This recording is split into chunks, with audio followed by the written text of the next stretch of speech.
ಪ್ರಾತಿಭಾಷಿಕ ಸತ್ಯ.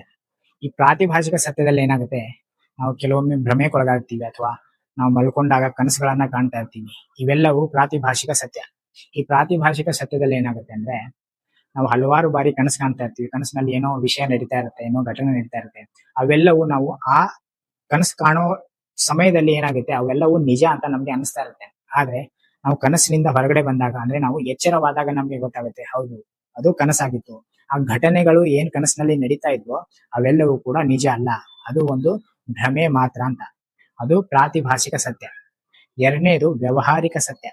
ವ್ಯವಹಾರಿಕ ಸತ್ಯ ಏನಂದ್ರೆ, ನಾವು ಡೈಲಿ ಜೀವನದಲ್ಲಿ ನೋಡ್ತಾ ಇರ್ತೀವಲ್ವಾ, ಮಾತಾಡ್ತಾ ಇರ್ತೀವಿ, ಕೇಳಿಸ್ಕೊಳ್ತಾ ಇರ್ತೀವಿ, ಈ ನಿಸರ್ಗವನ್ನ ಎಕ್ಸ್ಪೀರಿಯನ್ಸ್ ಮಾಡ್ತಾ ಇರ್ತೀವಿ, ಜನರ ಜೊತೆ ಇಂಟ್ರಾಕ್ಟ್ ಮಾಡ್ತಾ ಇರ್ತೀವಿ. ಇವೆಲ್ಲವೂ ಕೂಡ ವ್ಯವಹಾರಿಕ ಸತ್ಯ.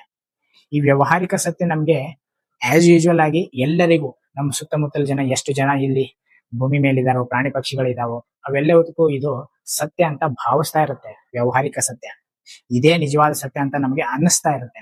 ಆದ್ರೆ ಎಲ್ಲಿವರೆಗೂ ಅನ್ಸುತ್ತೆ ಅಂದ್ರೆ, ಎಲ್ಲಿವರೆಗೂ ನಿಮ್ಮ ನಿಜ ಸ್ವರೂಪದ ಅಥವಾ ಆತ್ಮದ ಅಥವಾ ಎಲ್ಲಿವರೆಗೂ ನಿಮ್ಗೆ ಆತ್ಮಧ್ಯಾನ ಉಂಟಾಗೋದಿಲ್ಲೋ ಅಲ್ಲಿವರೆಗೂ ಮಾತ್ರ ಇದು ನಿಜ ಅಂತ ಅನ್ನಿಸ್ತಾ ಇರುತ್ತೆ. ಯಾವ ತರ ಪ್ರಾತಿಭಾಷಿಕ ಸತ್ಯದಲ್ಲಿ ನೀವು ಕನಸು ಕಾಣ್ತಾ ಇರ್ತೀರಾ, ಕನಸಿನಿಂದ ಎದ್ದಾಗ ಮಾತ್ರ ನಿಮ್ಗೆ ಗೊತ್ತಾಗೋದು, ಹೌದು ಅದು ಕನಸಾಗಿತ್ತು, ಅದು ನಿಜ ಅಲ್ಲ ಅಂತ.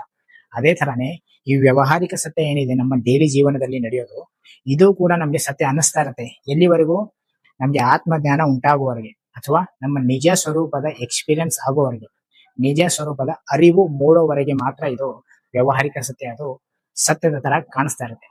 ಯಾವಾಗ ನಿಮ್ಗೆ ಆತ್ಮಜ್ಞಾನ ಉಂಟಾಗುತ್ತೋ ಆವಾಗ ಮಾತ್ರ ಇದು ಈ ವ್ಯವಹಾರಿಕ ಸತ್ಯ ಕೂಡ, ಅಂದ್ರೆ ನಮ್ಮ ಡೈಲಿ ಜೀವನದಲ್ಲಿ ನಡೀತಾ ಇದೆಯಲ್ಲ, ಈ ವ್ಯವಹಾರಿಕ ಸತ್ಯ ಕೂಡ ಸ್ವಪ್ನಾಲೋಕ ಅಥವಾ ಕನಸಿನ ಲೋಕನೇ ಅಂತ ನಮ್ಗೆ ಗೊತ್ತಾಗುತ್ತೆ. ಆವಾಗ ಉಳ್ಕೊಳ್ಳೋದು ಒಂದೇ, ಅದೇ ಮೂರನೇದು, ಅದೇ ಪರಮಾರ್ಥಿಕ ಸತ್ಯ. ಆ ಪರಮಾರ್ಥಿಕ ಸತ್ಯ ಅಂದ್ರೆ ನೀವು, ನೀವಂದ್ರೆ ಆತ್ಮ, ಆತ್ಮ ಅಂದ್ರೆ ಪರಮಾತ್ಮ, ಅದೇ ಶುದ್ಧ ಚೈತನ್ಯ. ಈ ಶುದ್ಧ ಚೈತನ್ಯವನ್ನೇ ನಾವು ಪರಬ್ರಹ್ಮ ಅಂತ ಕರಿತೀವಿ, ಅಥವಾ ಗಾಡ್ ಅಂತ ಕರಿತೀವಿ, ಅಥವಾ ಆತ್ಮ ಅಂತ ಕರಿತೀವಿ, ನಮ್ಮ ನಿಜ ಸ್ವರೂಪ ಅಂತ ಕರಿತೀವಿ.